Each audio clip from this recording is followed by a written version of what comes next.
संयाजक थे।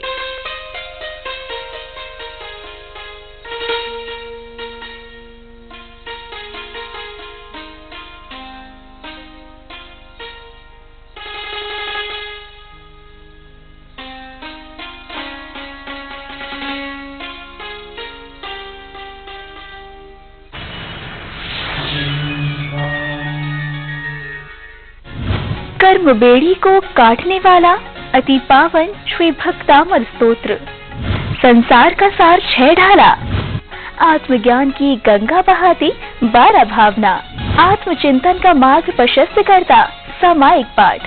देखिए काव्यांजलि अब नए रूप में प्रतिदिन सिर्फ चिनवाड़ी चैनल पर।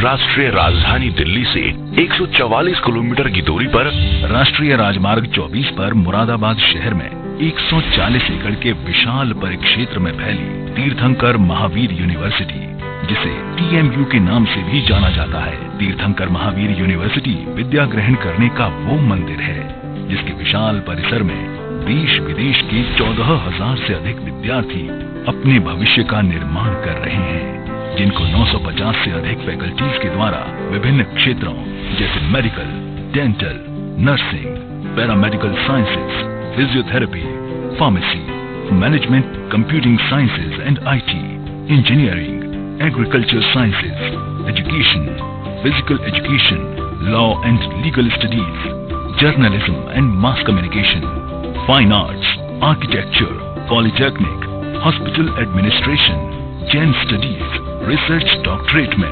प्रशिक्षण दिया जा रहा है। शिक्षा के इस विशाल मंदिर TMU के इस महाअभियान की शुरुआत सन 2001 में तीर्थंकर Mahavir institute of management and technology की स्थापना के रूप में हुई थी, जिसका उद्देश्य था व्यावसायिक प्रतिष्ठानों को उनकी आवश्यकता अनुसार कार्यकुशल व दक्ष विद्यार्थियों को उपलब्ध कराना। TMU ने रिलायंस लीप, iNurture एवं IBM के साथ हाथ मिलाया है। साथ ही सुपात्र एवं मेधावी विद्यार्थियों को नौकरी के सुअवसर भी मिल रहे हैं। इतना ही नहीं, TMU के 2 महत्वपूर्ण पाठ्यक्रम इंजीनियरिंग एवं आर्किटेक्चर विद्यार्थियों के भविष्य को संवारने में मिलकर कार्य भी कर रहे हैं। जैन छात्र छात्राओं को मेडिकल एवं डेंटल को छोड़कर 100 से भी अधिक कोर्सेज में पाठ्यक्रम पूर्ण होने तक शिक्षण तथा छात्रावास शुल्क में प्रतिवर्ष 50% छात्रवृत्ति भी दी जाती है। फिजिकल एजुकेशन में उपलब्ध सुविधाओं का उपयोग करने वाले छात्रों को प्रदेश और राष्ट्रीय स्तर पर खेल जगत में अपनी पहचान बनाने का अवसर भी मिलता है। TMU में छात्र छात्राओं के लिए अलग अलग सुविधाओं वाले छात्रावास इस यूनिवर्सिटी की पारदर्शिता के प्रमाण भी माने जा सकते हैं। इतना ही नहीं, TMU कैंपस में सैलून, लॉन्ड्री, बैंक एवं ATMs जैसी सुविधाएं भी मौजूद हैं। तीर्थंकर महावीर यूनिवर्सिटी का ये प्रयास अनवरत जारी है और भविष्य में यूं ही जारी रहेगा।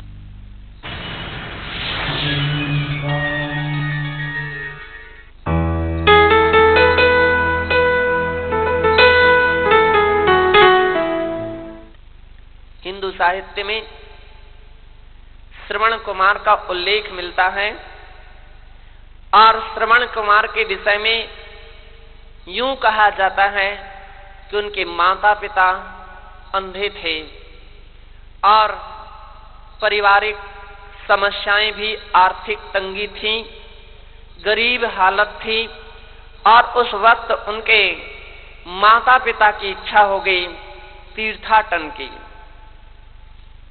गरीब परिवार है, अब रथ घोड़े तो नहीं है कि जिस पर बैठाल करके ले जाया जा सके, ऐसे कोई और भी साधन सामग्री नहीं है जिसके माध्यम से उनकी यात्रा कराई जा सके। बंधो, श्रवण कुमार के सामने जैसी माता पिता ने अपनी भावना प्रकट के, श्रवण कुमार माता पिता के लिए वचन देते हैं कि हे पिताश्री, सौभाग्य मानूंगा कि आपके साथ मैं भी यात्रा करूंगा, उपकारी मानूंगा आपके लिए कि आपकी यात्रा के साथ मेरी यात्रा हुई। मैं तो यही मानूंगा कि मुझे भी यात्रा कराने वाले मेरे माता पिता हैं, मेरे माता पिता हैं जो मेरी यात्रा कराएंगे। बंधु, माता पिता तो बेचारे आंखों से अंधे थे। उन्होंने कहा, बेटा लेकिन ये कैसे संभव हो सकता है? कैसे संभव हो सकता है?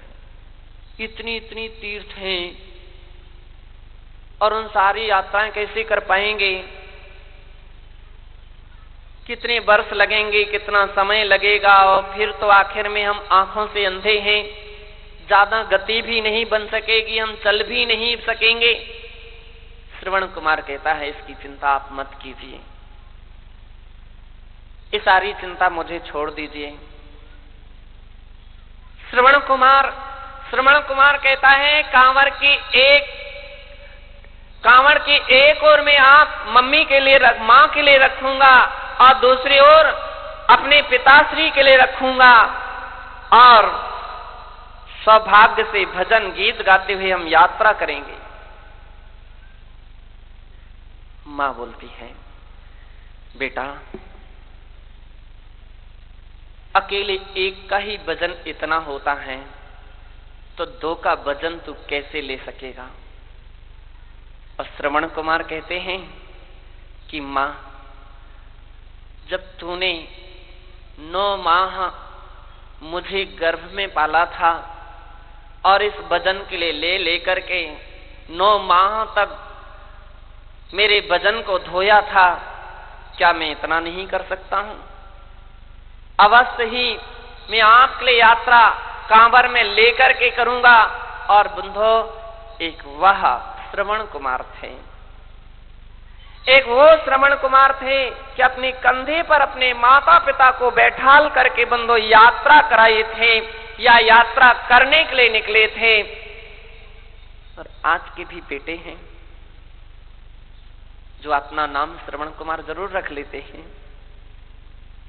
माता पिता उनके लिए श्रवण कुमार जरूर रख लेती हैं, लेकिन श्रवण कुमार के एक भी प्रतिशत लक्षण नहीं रहते, उनमें एक भी लक्षण नहीं रहते हैं।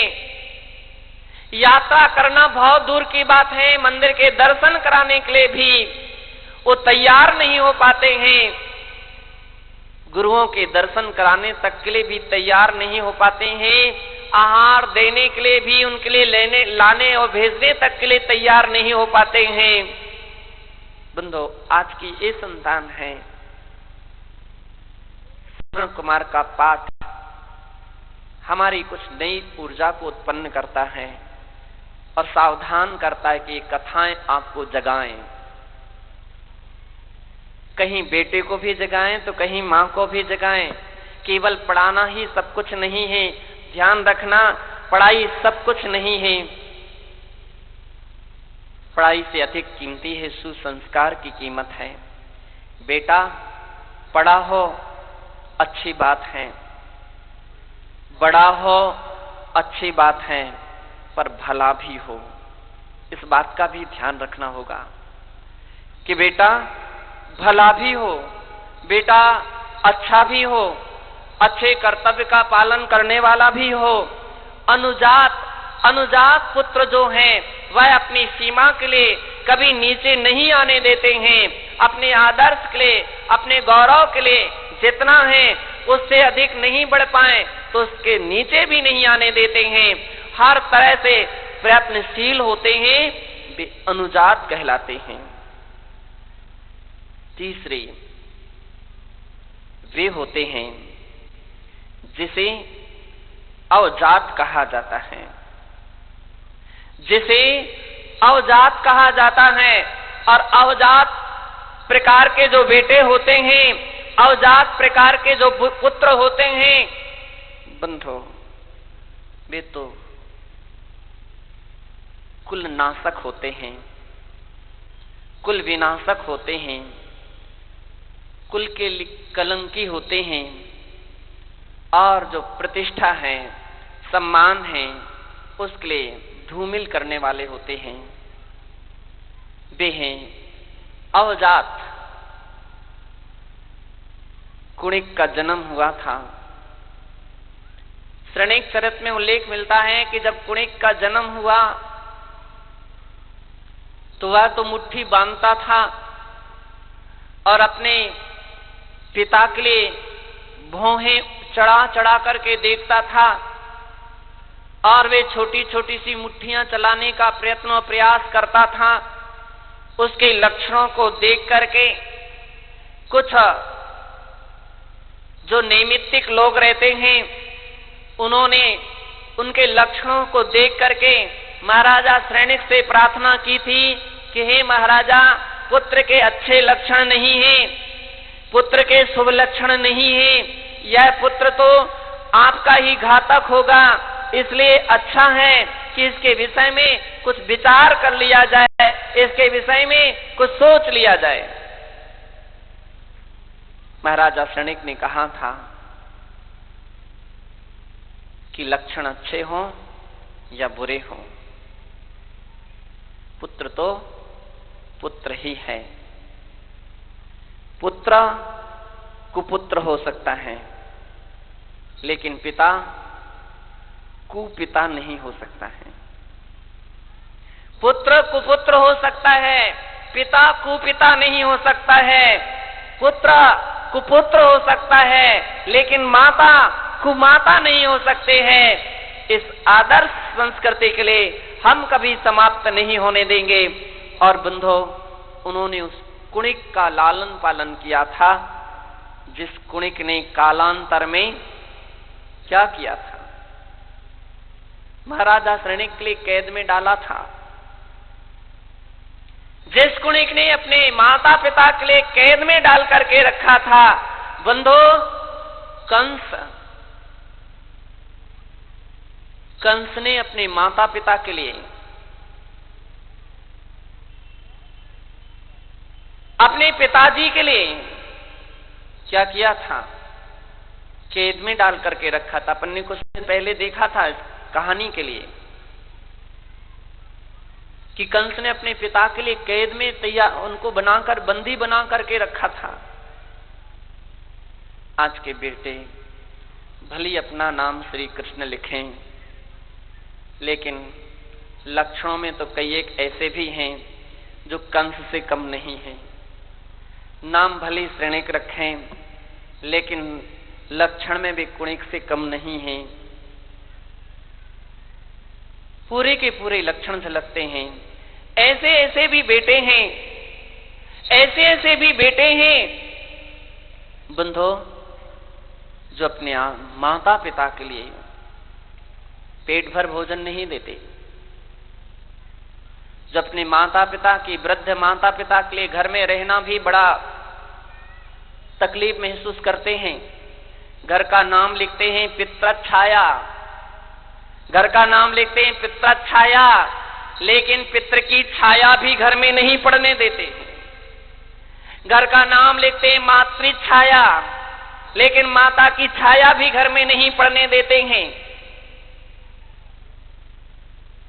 माता पिता के लिए घर में रखना भी कठिन हो जाता है। केवल पत्नी के कहने से न्यारेपन की बात कर देते हैं। शादी होते देरी नहीं लगती और न्यारेपन की बात आ जाती है। मैं तो यूं कहता हूं, फिर तो उस घर के लिए उस घर में पितृछाया नहीं लिखना चाहिए, मातृछाया नहीं लिखना चाहिए। अभी तो क्या लिखना चाहिए? क्या लिखना चाहिए? पत्नी छाया लिखना चाहिए।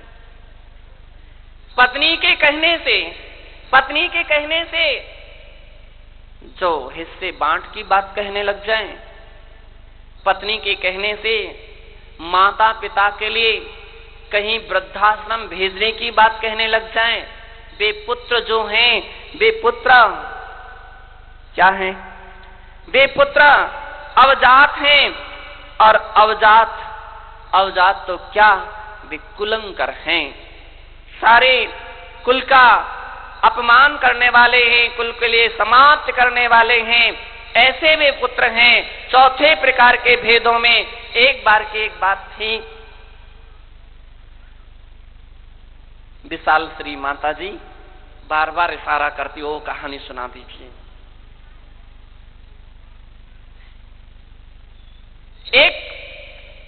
एक परिवार में एक पुत्र का जन्म हुआ। परिवार में पुत्र का जन्म हुआ और पुत्र के जन्म में बहुत सारी बधाइयां बजाई गई, हर तरह से आनंद गीत गाए गए, बहुत प्रकार की खुशियां मनाई गई, बड़ा आनंद मंगल गाया गया। बंधो, और तो क्या, टूटी फूटी थाली भी नहीं बजा पाती है। क्या हुआ? पुत्री का जन्म हुआ। बड़ी उदासीनता से के साथ बोलते हैं, और पुत्र का जन्म होता तो बड़े सीना तान करके बोलते, बेटा मेरे यहां बेटे का जन्म हुआ। क्या पुत्री इतनी अमंगल है, इतनी अमंगल है? आखिर में वही नारी है जिसने सारी सृष्टि को रचा है, और उसे तुम अमंगल मान रहे हो, उसे आप अमंगल मान रहे हैं। ध्यान रखिए, अमंगल नहीं, मंगल ही है। चाहे वह माँ बेटे को जन्म दे, चाहे वह माँ बेटी को जन्म दे। अगर बेटा जन्म लेता है तो समझ लीजिए देवता आया है, और बेटी अगर जन्म ले ले तो समझ लीजिए घर में लक्ष्मी देवी आ गई है, सरस्वती देवी आ गई है। बेटे का जन्म हुआ, मां का हृदय तो मां का था, ममता भरी मां थी। वो बेचारी डॉक्टर से प्रार्थना करती है हॉस्पिटल में कि हे डॉक्टर साहब, मेरा बेटा की आंख क्यों नहीं खुल रही है, ये आंख बंद दिख रही है, ये क्यों नहीं खुलता है?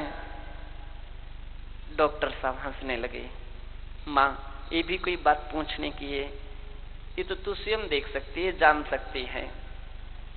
क्या? हाँ, क्या बात है? क्या बात है? बात कुछ नहीं है, इसकी एक ही आंख है, दूसरी आंख तो खराब है।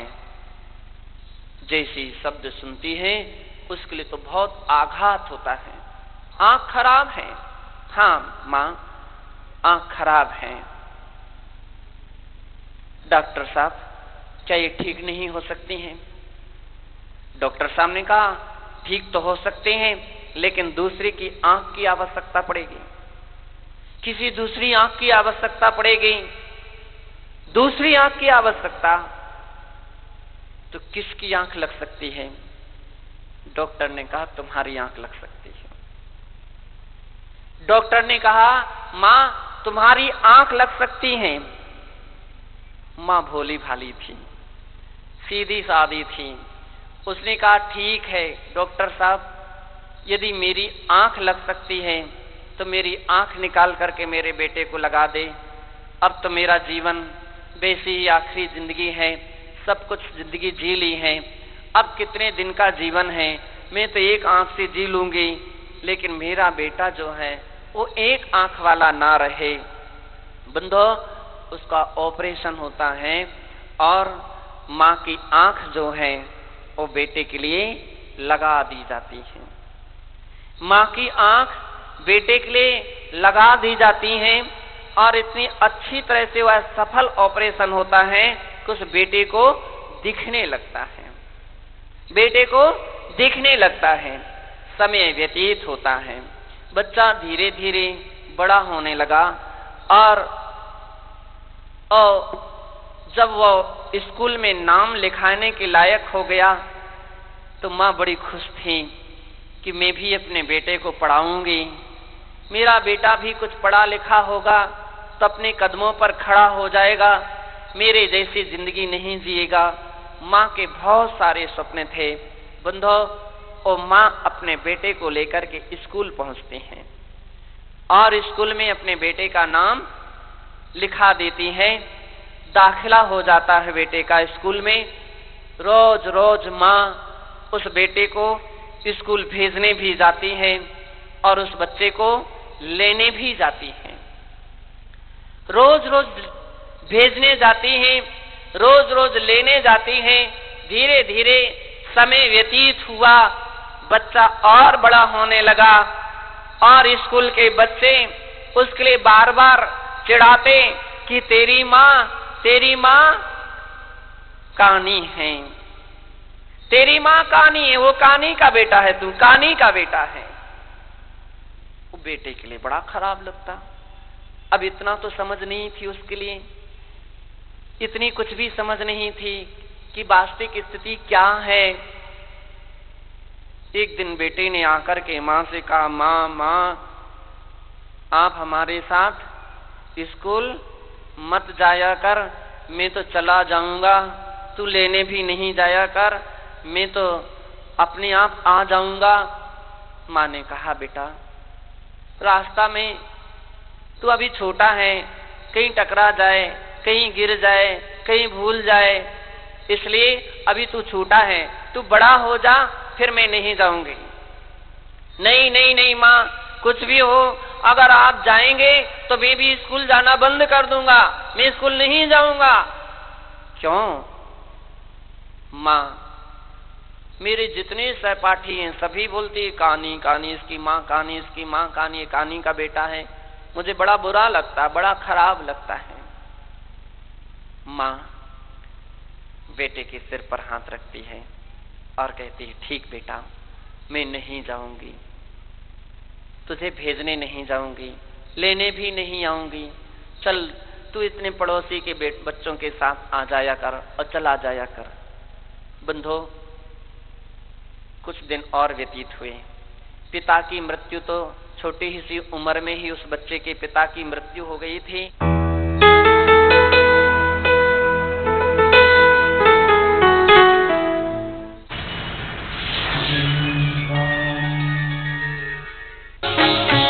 ऐसे प्रभु की शांत मुद्रा को नवन जलते करें, जस भक्ति वश मुनि उक्ति हम मानु दिंग दीपक धरें। प्रातः काल की पुनीत बेला में अविरल जल की धारा से नित्य हो प्रभु का जलाभिषेक। देखिए आराधना प्रतिदिन प्रातः 6 बजे शिवजनवाणी चैनल पर। पंचम काल में जैन धर्म का सबसे बड़ा आश्चर्य है, जिसने बढ़ाई जैन धर्म की शान, जिससे रहेगी जिन शासन की कीर्ति अमर। विश्व में प्रथम बार Guinness book of world record में दर्ज हुई जिसकी अमर ख्याति। मांगीतोंगी सिद्ध क्षेत्र में विराजमान दिव्य शक्ति चारिणी चंद्रिका परम पूज्य गणनी प्रमुख आर्य का शिरोमणि श्री ज्ञानमती माता जी की प्रेरणा से निर्मित ऋषभगिरी मांगीतुंगी पर अतिशयकारी विश्व की सबसे ऊंची 108 फुट श्री ऋषभ देव भगवान की प्रतिमा का महामस्तकाभिषेक 18 फरवरी से निरंतर चल रहा है। यदि आपने अभी तक इस ऐतिहासिक महामस्तकाभिषेक में शामिल होने एवं भगवान के दर्शन करने का लाभ अर्जित नहीं किया है तो शीघ्रता करें। ये आपके जीवन के स्वर्णिम एवं ऐतिहासिक पल होंगे। आने वाले भक्त अपनी अपनी सुविधानुसार जुलाई से 30 अक्टूबर दीपावली तक भी महामस्तकाभिषेक हेतु आ सकते हैं। अधिक जानकारी के लिए संपर्क करें। मांगीतुंगी चलो।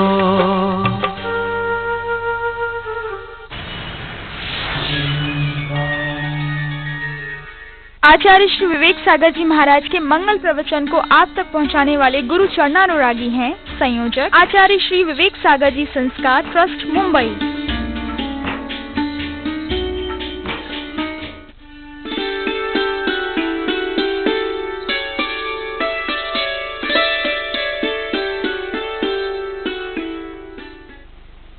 समाप्त करने के लिए ही जिन्हें भगवान के चरण कमलों को पूजा करता है।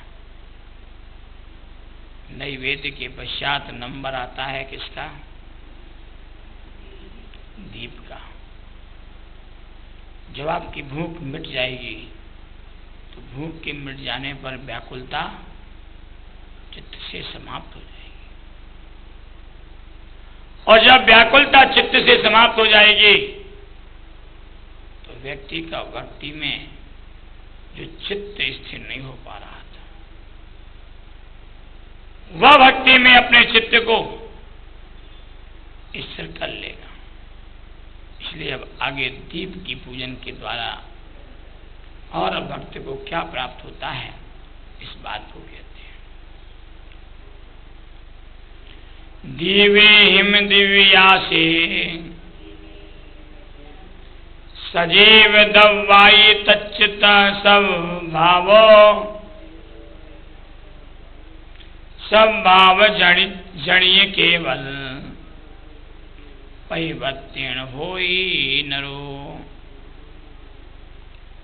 दिव्य हिम दीपों से पूजा करने वाला नरो मनुष्य सब भाव जड़िय केवल परिवर्तन सद माणो के योग से उत्पन्न हुए केवल ज्ञान रूपी प्रदीप के क्षेत्र से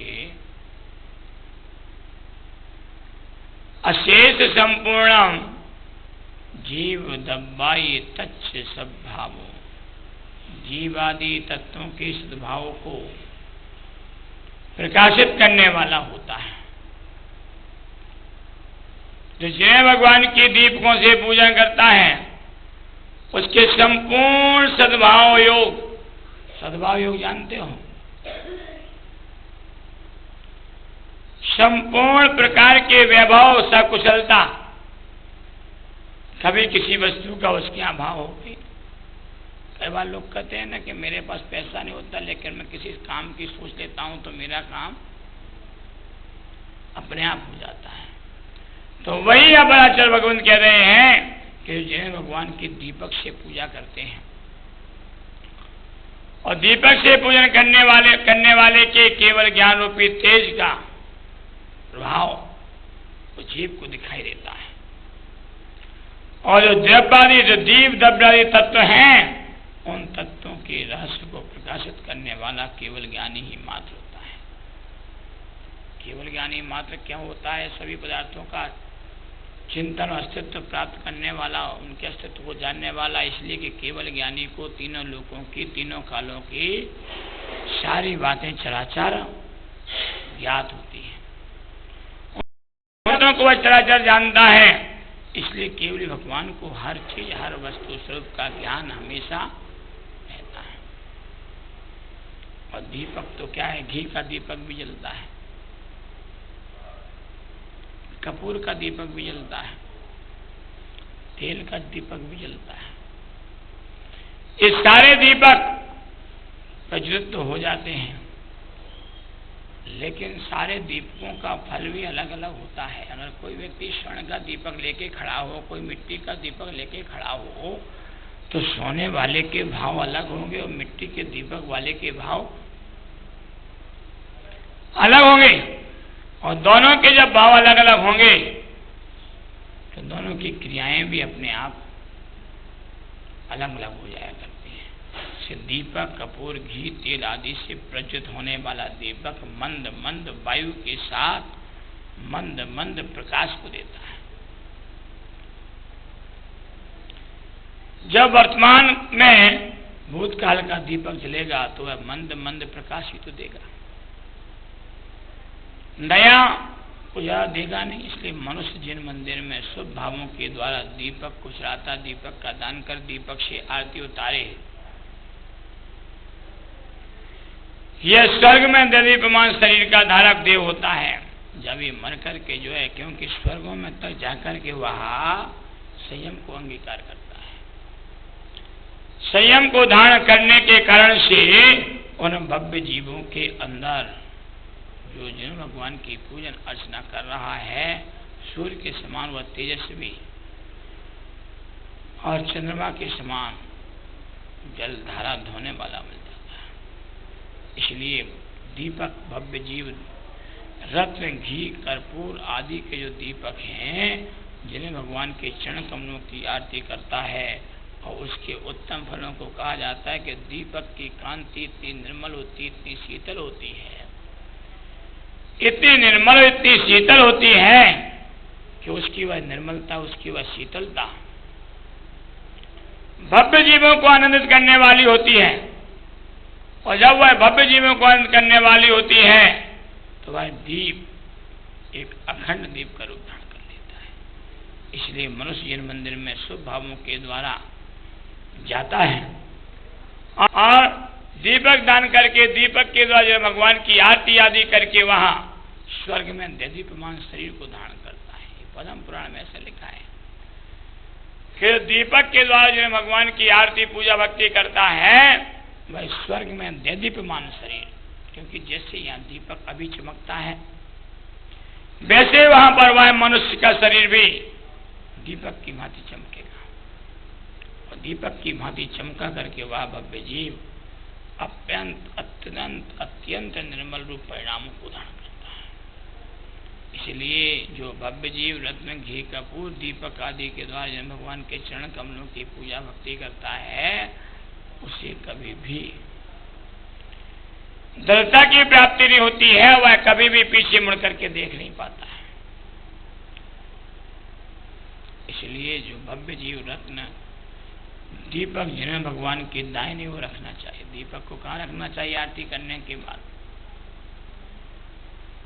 सामने भी नहीं रखना चाहिए और बाईं तरफ भी नहीं रखना चाहिए, पीठ के पीछे भी नहीं रखना चाहिए। रखना चाहिए भगवान के दाईं तरफ रखना चाहिए, राइट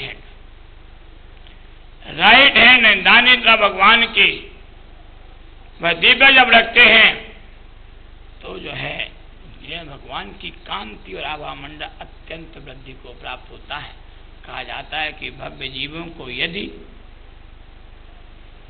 ध्यान की सिद्धि करना है या ध्यान को प्राप्त करना है तो उन्हें भी जिन्हें भगवान के दाईं तरफ बैठ करके भी दाईं तरफ कायस्थ मुद्रा में खड़े होकर के दाईं तरफ से ध्यान प्रारंभ करके ही उन भव्य जीवों को ध्यान करना चाहिए।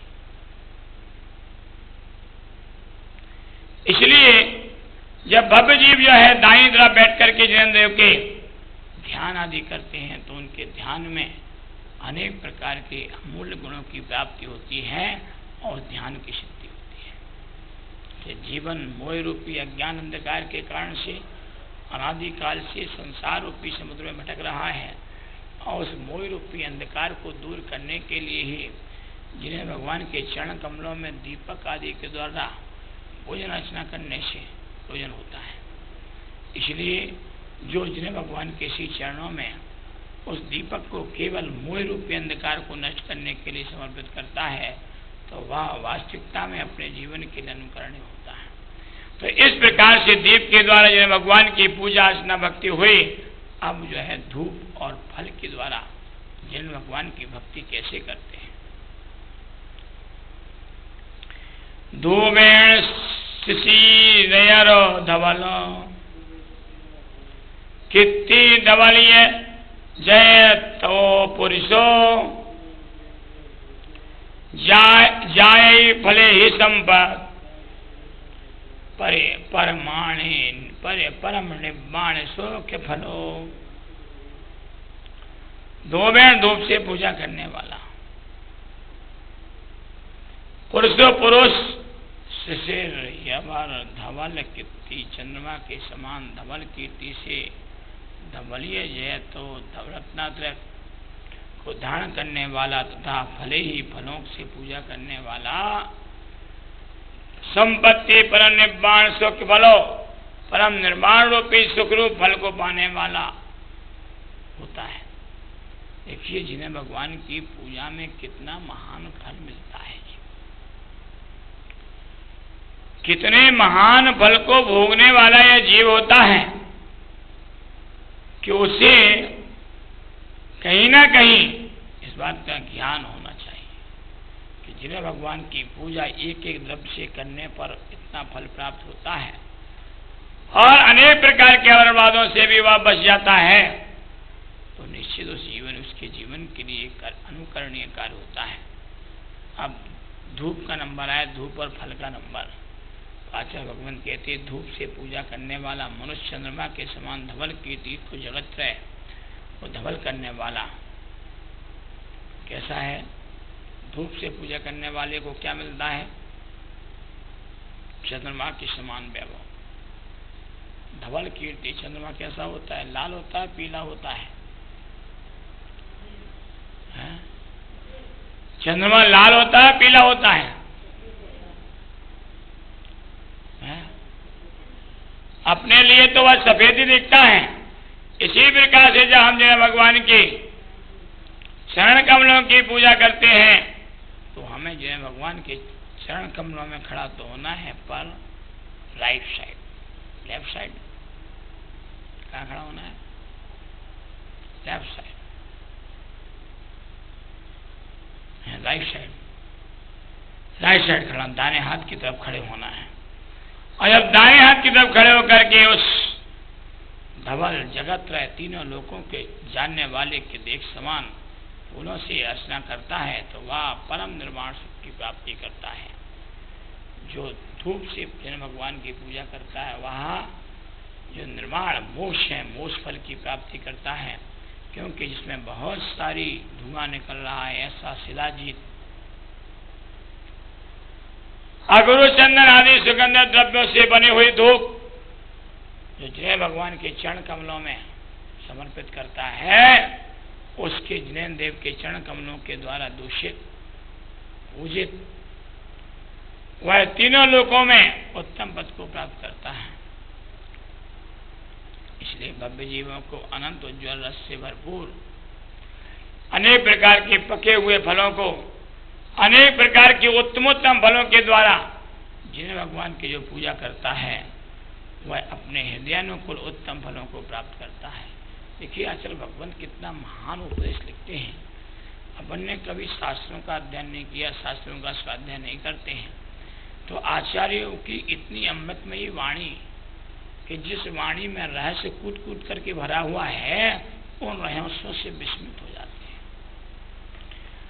आचार्य भगवंत ने यह क्या लिखा कि जिसमें जो बहुत सारे धुआं निकल रही है और शिलाजीत आगरू चंदन आदि के द्वारा सुगंधित द्रव्यों के द्वारा धूप को बनाया गया है, ऐसी धूप जब अग्नि में खे करके यह भगवान के चरण कमलों की पूजा की जाती है तो तीनों लोकों में उत्तम पद को प्राप्त करता है। अच्छा बताओ तीनों लोकों का उत्तम पद क्या है?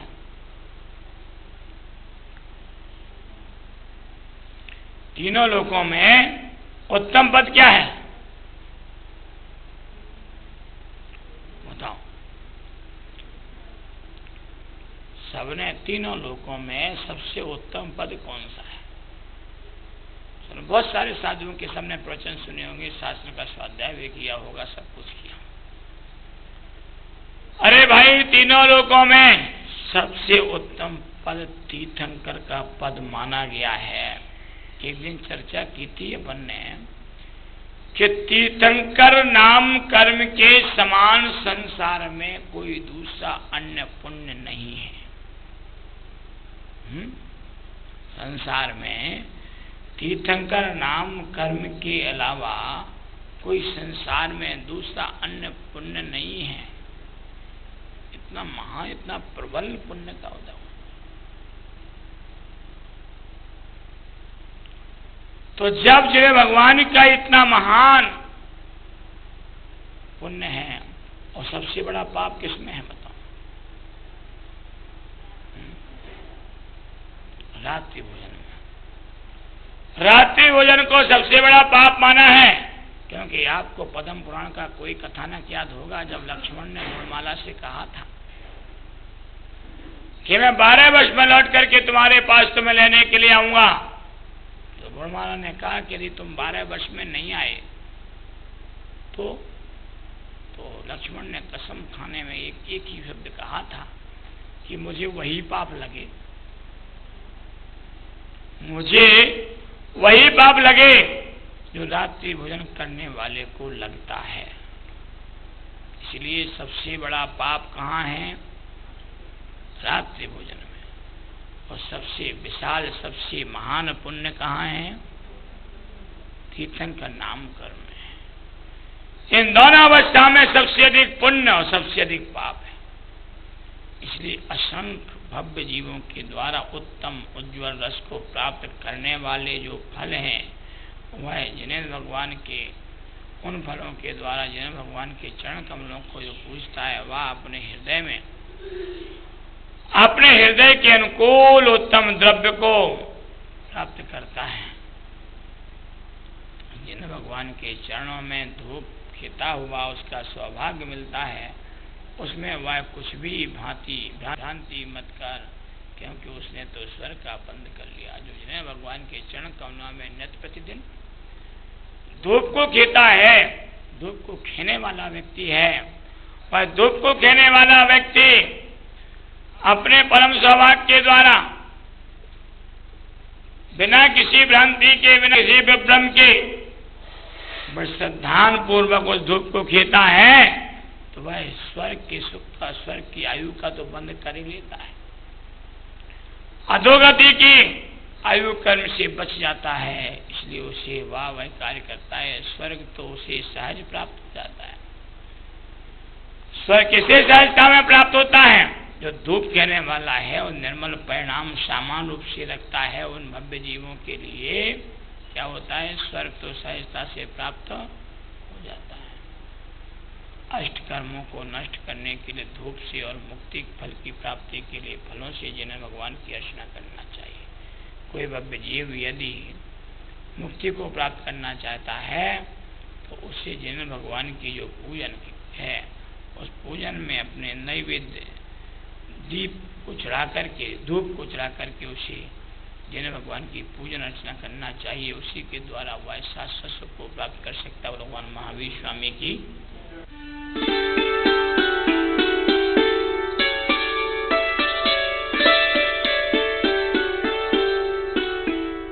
आचार्य श्री विवेक सागर जी महाराज के मंगल प्रवचन को आप तक पहुंचाने वाले गुरु चरणानुरागी हैं संयोजक आचार्य श्री विवेक सागर जी संस्कार ट्रस्ट मुंबई।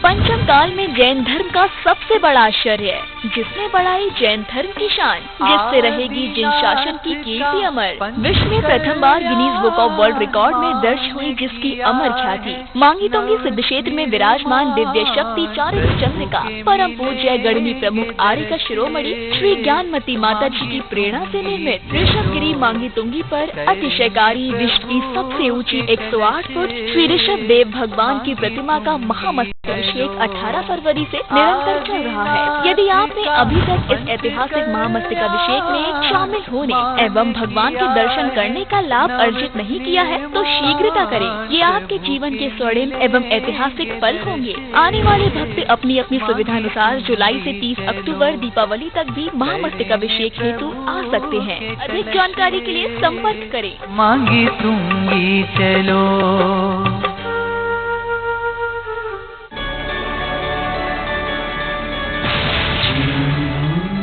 जीवन सुख शांति समृद्धि।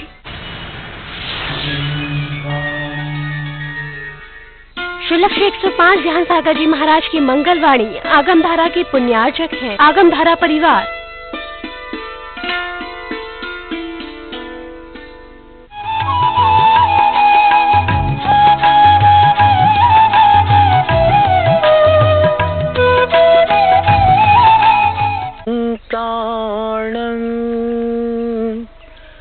नमो सिद्धाणं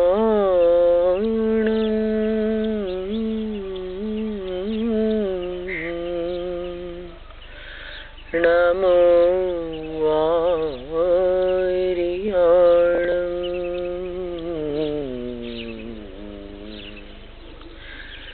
नमो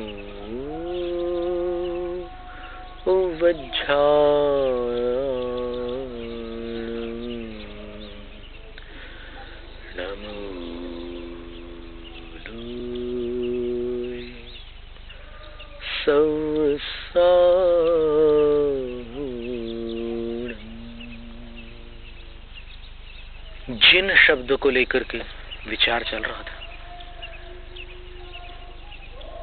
जी धातु से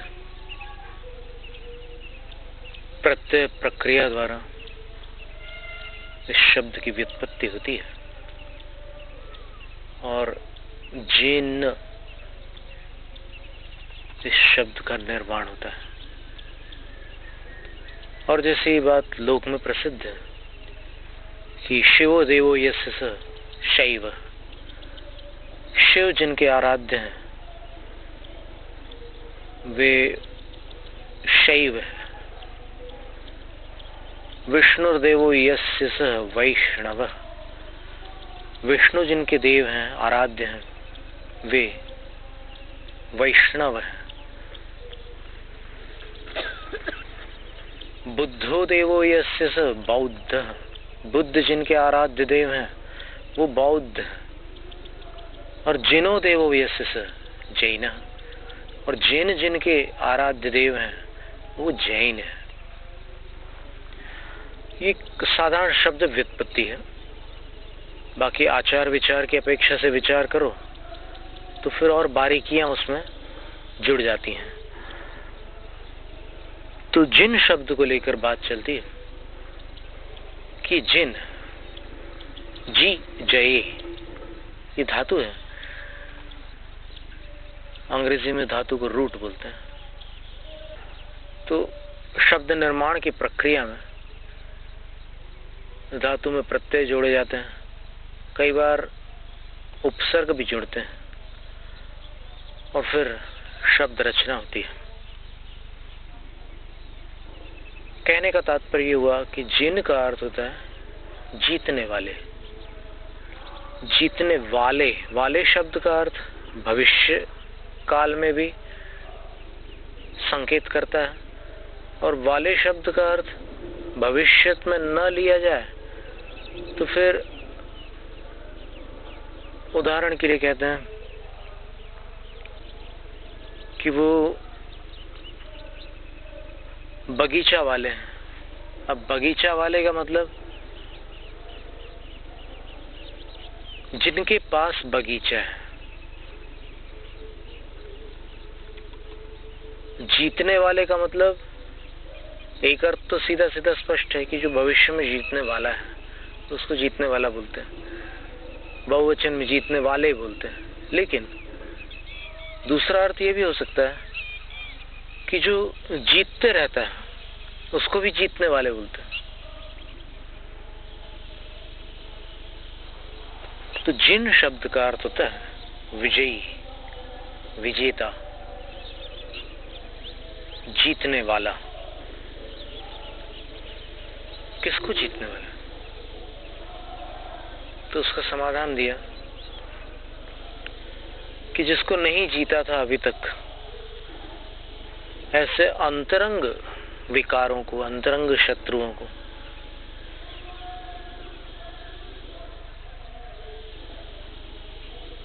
षड्रिपु भी बोलते हैं कई लोग उसको। कई लोग कषाय बोलते हैं, कुछ लोग मोहनीय बोलते हैं,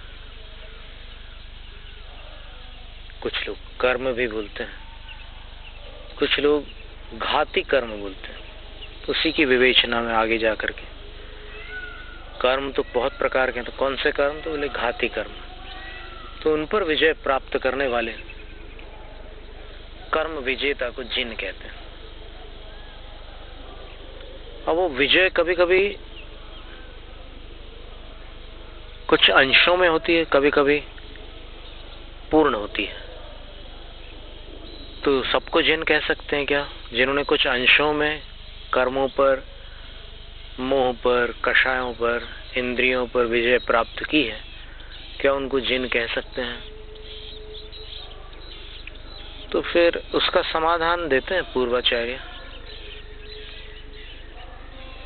कि कह तो सकते हैं लेकिन उनको देश जिन कहेंगे। देश का अर्थ होता है हिस्सा, छोटा सा अंश। एक क्षेत्रवाचक जो देश है वो देश स्थान का पर्यायवाची है, और एक देश जो है वो संपूर्ण राष्ट्र का पर्यायवाची। एक देश जो चला करते थे पहले, विदेह देश, कुरुजांगल देश, जिसकी राजधानी है हस्तिनापुर, महाकौशल देश, फिर मालव देश जिसकी राजधानी उज्जैनी थी। तो ऐसे विभिन्न देश होते थे। तो वो देश अभी कुछ समय पहले तक भी चलते थे, यानी 100 साल पहले ये देशों का हिसाब किताब चलता था। पर अब राज्य हो गए, नगर ग्राम हो गए, कुछ महानगर हो गए, कुछ राजधानियां हो गई। तो देश जो है यहाँ पर इस प्रकरण में, देश का अर्थ होता है आंशिक रूप से, छोटे रूप से। जैसे व्रतों के दो भेद हैं, अणुव्रत, महाव्रत। महाव्रत बड़े व्रत होते हैं। अणुव्रत में अणु का अर्थ छोटा है, साइंस में इसको मॉलिक्यूल बोलते हैं, छोटा होता है अणु, उसको देश व्रत भी बोलते हैं। तो जिन्होंने कषायों पर, इंद्रियों पर और मोह पर, आचार्य वीरसेन स्वामी ने लिखा है धवला की 9वीं पुस्तक के प्रथम सूत्र की व्याख्या में, आर्य वज्झा साहू देश जिना, आचार्य उपाध्याय और साधु ये देश जिन है। क्यों? तीव्र कसा इंद्रिय मोह विजयादु, तीव्र कषायों पर, इंद्रियों पर और मोह पर उन्होंने विजय प्राप्त की है, इसलिए देश जिन है। तो फिर इससे ये अर्थ भी निकलता है कि कोई पूर्ण जिन होंगे। जब ये अपूर्ण, देश का अर्थ अपूर्ण भी है, तो ये अपूर्ण जिन है, तो फिर पूर्ण जिन भी होंगे। पूर्ण जिन कौन है? तो फिर उसका उत्तर देते हुए आचार्य कहते हैं,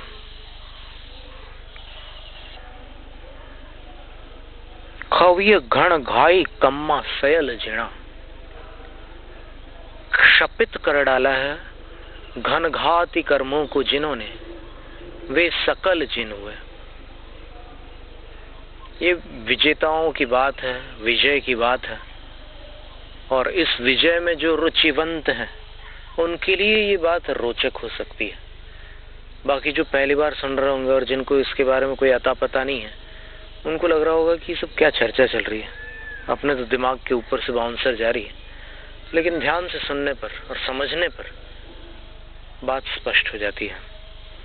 सकल जिन, सकल पूर्ण, पूर्ण जिन, पूरी तरह से जिन्होंने जीता है।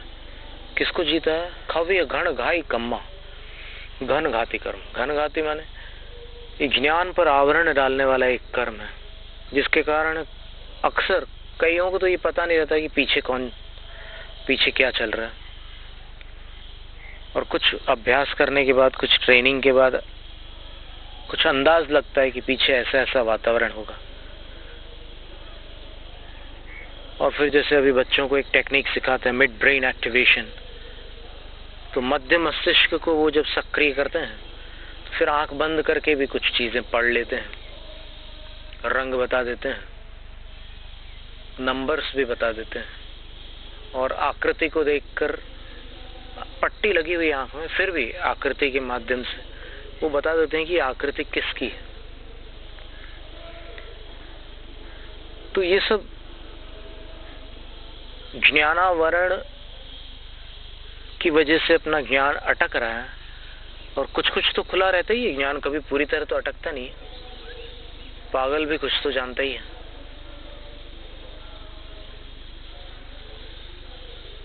जब उस ज्ञानावरण का पूरी तरह से समापन हो जाता है, उसका क्षय हो जाता है, तब ज्ञान निरावरण हो जाता है। और निरावरण ज्ञान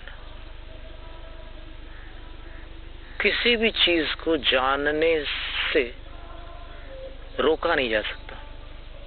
वो सब कुछ जानता है, क्योंकि हर चीज जानने योग्य है, किसी न किसी ज्ञान का विषय है। तो जिस ज्ञान पर कोई आवरण नहीं है, उसको जानने योग्य वस्तु को जानने से कौन रोक सकता है? वो सब कुछ जान लेता है। फिर एक दर्शनावरण है, एक अंतराय कर्म होता है, और एक मोह होता है, मोहनीय। इन चार कर्मों को घनघाती कर्म कहते हैं। इन चारों के क्षय से सकल जिन होते हैं। अब सकल जिन इन चारों के क्षय से होते हैं, इस बात को सुनकर कोई भी समझ जाएगा जो जैन धर्म को थोड़ा बहुत पढ़ा हुआ है कि भाई चार कर्मों को जीतने वाले तो अरहंत हैं या अरिहंत हैं। तो ठीक है, सकल जिन अरिहंत हो गए और देश जिन बाकी तीन परमेष्ठी हो गए, आचार्य, उपाध्याय और साधु। यही अर्थ पहले हम भी लिया करते थे, लेकिन इस पंक्ति के आगे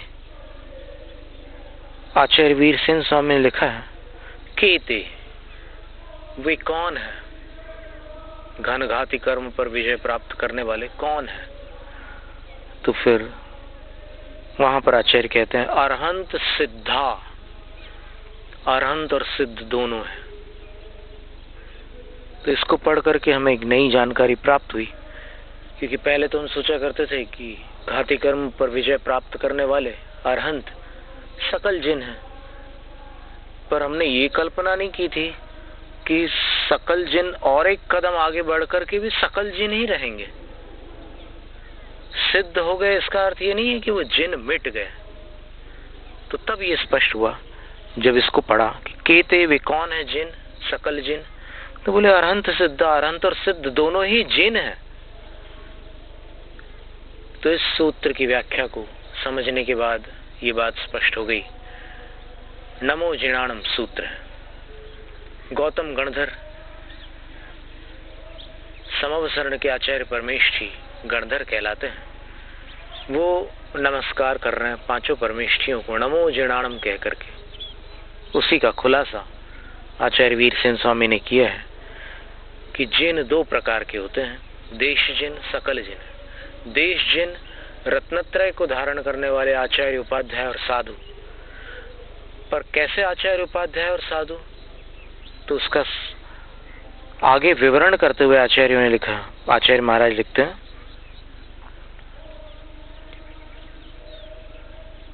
कि जिनके महाव्रत अखंड हैं, ऐसे अखंड यानी स्थूल चरणान योग की अपेक्षा से, सूक्ष्म गुणस्थानों की अपेक्षा से नहीं। गुणस्थान तो है ही, भावलिंग वाला ही गुणस्थान है, लेकिन जिनके महाव्रत अभग्न है,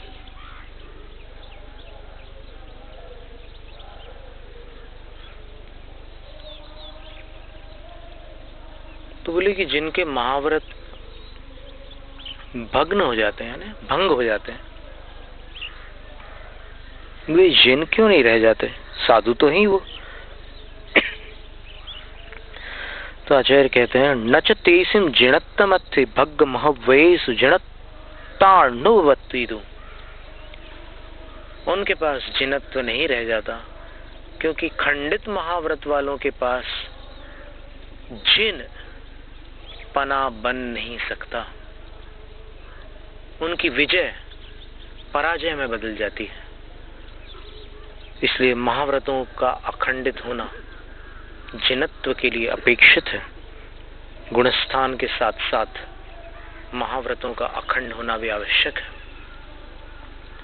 तो नमो जिणाणम में पांचों परमेष्ठियों को नमस्कार हो जाता है, और उन पांचों परमेष्ठियों में देश जिन, सकल जिन दोनों आ जाते हैं।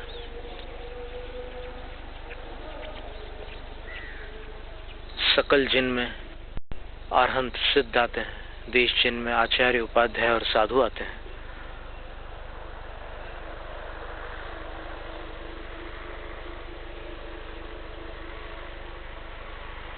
और नमोकार महामंत्र में इन पांचों को अलग अलग नमस्कार किया, और अलग अलग नमस्कार करते हुए धवला की ही पहली पुस्तक में उसका विस्तार है कि वहां कौन कौन है पांच परमेष्ठियों में, उनका क्या स्वरूप है, इन सब बातों की चर्चा है। अब साधु जो शब्द है वो बड़ा मार्मिक शब्द है। नमो लोए सब साउणम, इसका अर्थ सामान्य लोग समझते हैं कि लोक में सभी साधुओं के लिए नमस्कार हो। अब सभी साधु में वो साधु वेश को पकड़ते हैं। वास्तव में वेश के साथ यहाँ पर जो 9वीं पुस्तक में साधु के जो 3 भेद है, आचार्य, उपाध्याय और साधु, उनमें देश जिनत्व अपेक्षित है। केवल बाह्य पद पर्याप्त नहीं है। बहिरंग और अंतरंग से जो गुण साधु के अपेक्षित है वो आवश्यक है। और तब वो द्रव्यलिंग और भावलिंग दोनों से संपन्न रहेंगे, और दोनों से संपन्न रहते हुए वे जिन के अंतर्गत नमस्कृत होंगे। जैनम जयतु शासनम, जैनम जयतु शासनम, जैनम जयतु शासनम।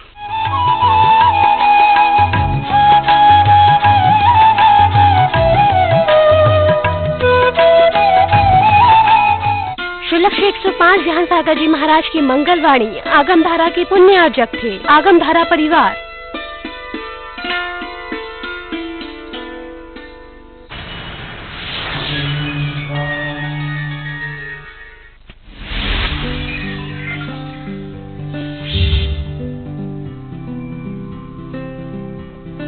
राष्ट्रीय राजधानी दिल्ली से 144 किलोमीटर की दूरी पर राष्ट्रीय राजमार्ग 24 पर मुरादाबाद शहर में 140 एकड़ के विशाल परिक्षेत्र में फैली तीर्थंकर महावीर यूनिवर्सिटी, जिसे TMU के नाम से भी जाना जाता है। तीर्थंकर महावीर यूनिवर्सिटी विद्या ग्रहण करने का वो मंदिर है जिसके विशाल परिसर में देश विदेश के 14,000 से अधिक विद्यार्थी अपने भविष्य का निर्माण कर रहे हैं, जिनको 950 से अधिक फैकल्टीज के द्वारा विभिन्न क्षेत्रों जैसे medical, dental, nursing, paramedical sciences, physiotherapy, pharmacy, management, computing sciences and IT, engineering, agriculture sciences, education, physical education, law and legal studies, journalism and mass communication, fine arts, architecture, polytechnic, hospital administration, Jain studies, research doctorate में प्रशिक्षण दिया जा रहा है। शिक्षा के इस विशाल मंदिर TMU के इस महाअभियान की शुरुआत सन 2001 में तीर्थंकर Mahavir institute of management and technology की स्थापना के रूप में हुई थी,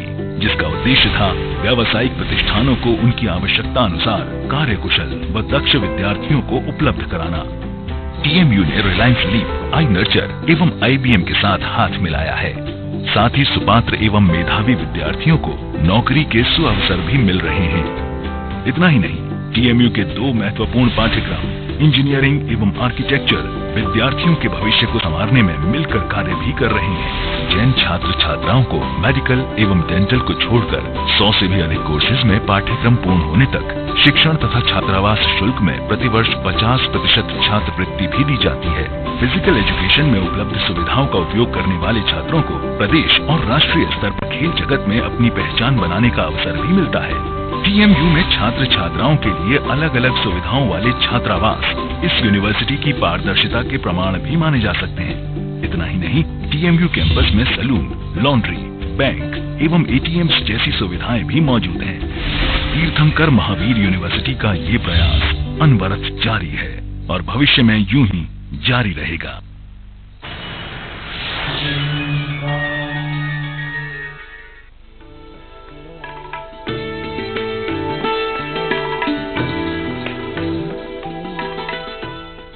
वर्षायोग कलश स्थापना एवं 46वें जन्म जयंती महोत्सव के पुण्यार्चक हैं श्री दिगंबर जैन समाज ऋषभ बिहार दिल्ली एवं प्रधान विजय कुमार जैन, महामंत्री राकेश जैन, मंत्री विपुल जैन एवं कोषाध्यक्ष अजय जैन।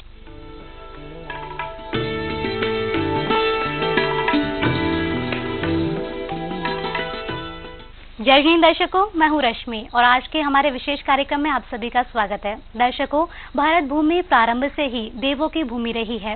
देवों के इसी प्रभाव से निरंतर अनेक धार्मिक आयोजन होते रहते हैं।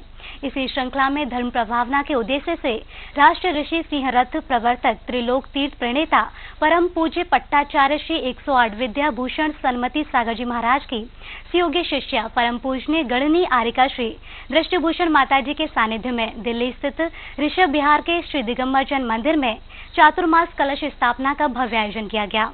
ये आयोजन 24 जुलाई को बड़े ही हर्षोल्लास पूर्वक किया गया, जिसमें भक्तों ने पुण्य का संचय बड़े ही उत्साह पूर्वक किया। आइए देखते हैं ऋषभ विहार में आयोजित हुए भव्य वर्षायोग कलश स्थापना समारोह की मनोहारी झलकियां। राष्ट्रीय ऋषि सिंह रथ प्रवर्तक त्रिलोक तीर्थ प्रणेता परम पूज्य पंचम पट्टाचार्य श्री 1008 विद्याभूषण सन्मति सागर जी महाराज की सुयोग्य शिष्या परम पूजनीय गणनी आरिका श्री दृष्टिभूषण माताजी के सानिध्य में दिल्ली स्थित ऋषभ विहार के श्री दिगंबर जैन मंदिर में चातुर्मास मंगल कलश स्थापना का भव्य आयोजन किया गया। ये आयोजन 24 जुलाई को बड़े ही हर्षोल्लास पूर्वक आयोजित हुआ।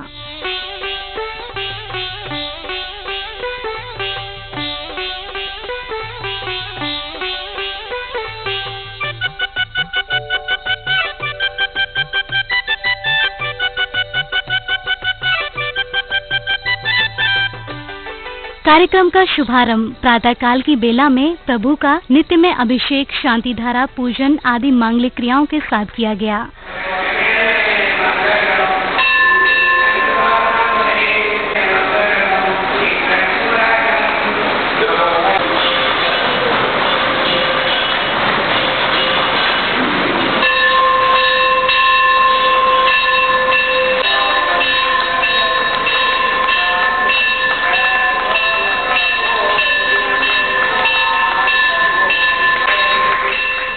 जिसके उपरांत माताजी ने मंत्रों का उच्चारण किया, जिसे श्रवण करते हुए श्रावकों ने प्रभु पर जलाभिषेक किया।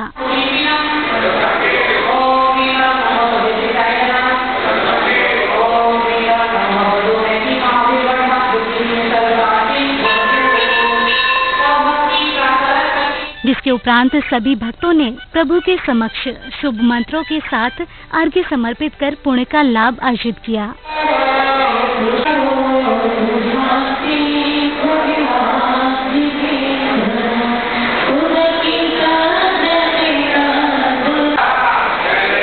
इसके बाद सभी भक्तगण माताजी सत्संग के साथ ध्वजारोहण स्थल पर पहुँचे, जहां पहुंचकर ध्वजारोहण स्थल पर पूजन की मांगलिक क्रियाओं को पूर्ण किया गया।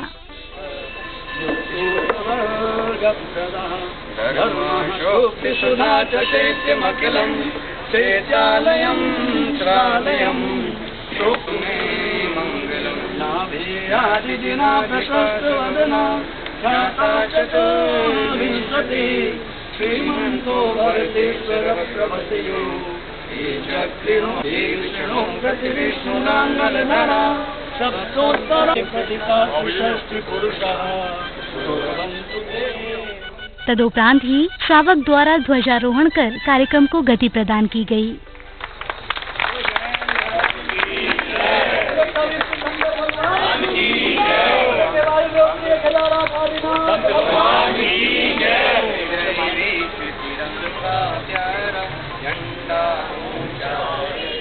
इस कार्यक्रम में बड़ों के साथ साथ बच्चों ने सहभागिता कर पुण्य का संचय किया।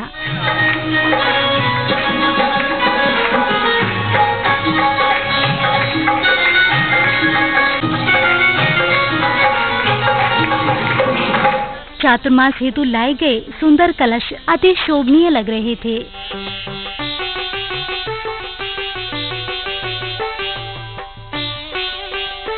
कार्यक्रम में उपस्थित हुए श्रावकों द्वारा माताजी के समक्ष एक मधुर गीत की प्रस्तुति दी गई, जिसे श्रवण कर सभी भक्त झूमने लगे।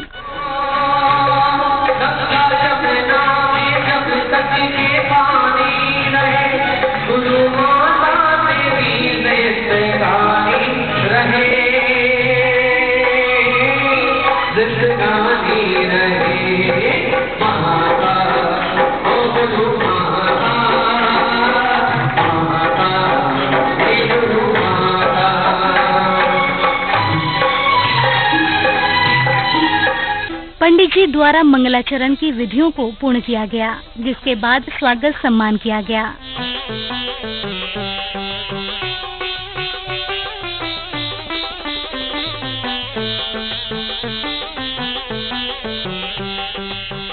तदुपरांत ही महिला मंडल द्वारा माताजी के समक्ष भक्तिमय गीत की मधुर प्रस्तुति दी गई।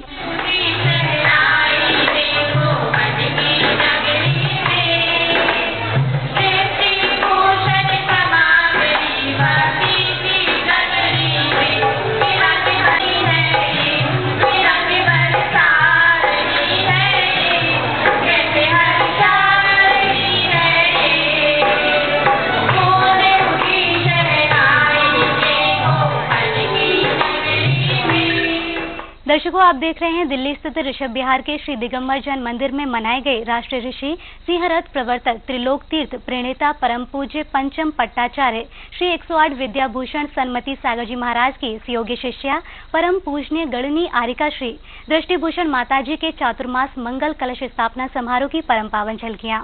इस कार्यक्रम में अभी वक्त हो चला है एक छोटे से ब्रेक का। ब्रेक के बाद हम पुनः उपस्थित होंगे, तब तक के लिए आप देखते रहिए जिनवाणी चैनल। 23 वर्षायोग कलश स्थापना एवं 46 जन्म जयंती महोत्सव के पुण्यार्चक हैं श्री दिगंबर जैन समाज ऋषभ विहार दिल्ली एवं प्रधान विजय कुमार जैन, महामंत्री राकेश जैन, मंत्री विपुल जैन एवं कोषाध्यक्ष अजय जैन।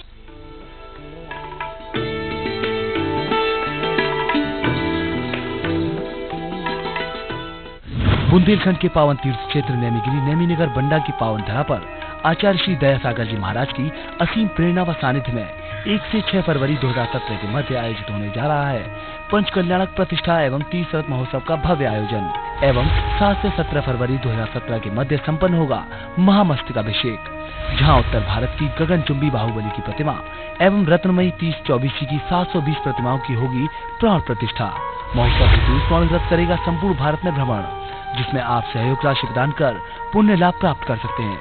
महोत्सव में पात्र बनने के लिए जन्माभिषेक तीर्थंकर कलश 55,555 रूपए, अरिहंत कलश 33,333 रूपए एवं रत्न कलश 11,111 रूपए, मंगल कलश प्राप्त कर पुण्य के भागी बने।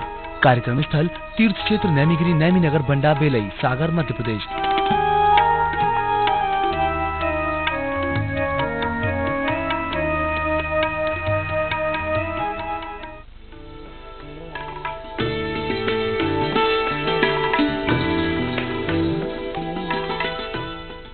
वर्षायोग कलश स्थापना एवं 46 जन्म जयंती महोत्सव के पुण्यार्चक हैं श्री दिगंबर जैन समाज ऋषभ विहार दिल्ली एवं प्रधान विजय कुमार जैन, महामंत्री राकेश जैन, मंत्री विपुल जैन एवं कोषाध्यक्ष अजय जैन।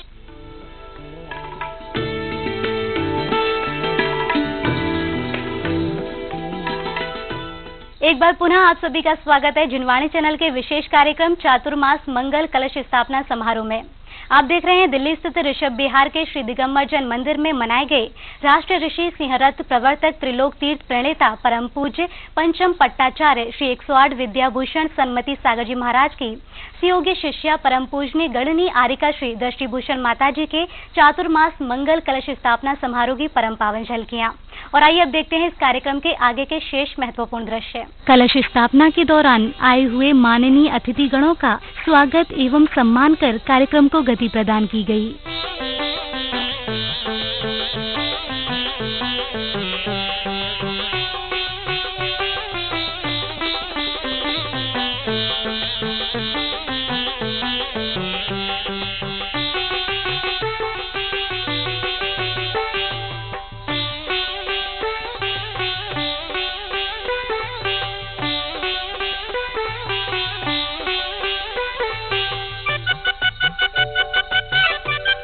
माननीय अतिथि गणों द्वारा चित्र का अनावरण एवं दीप प्रज्वलन कर माताजी का आशीर्वाद ग्रहण करते हुए मांगलिक क्रियाओं को पूर्ण किया।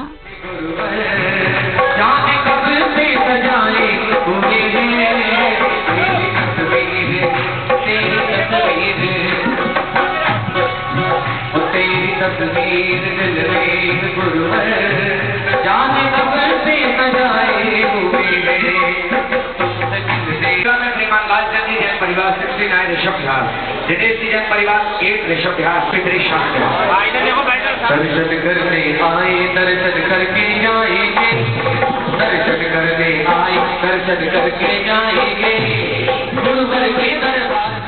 तदुपरांत ही जैन समाज द्वारा उपस्थित अतिथि गणों का स्वागत सम्मान किया गया, जिसके बाद सभी श्रावक श्राविकाओं ने माताजी को नवीन पिच्छी कमंडल भेंट कर माताजी से आशीर्वाद ग्रहण किया।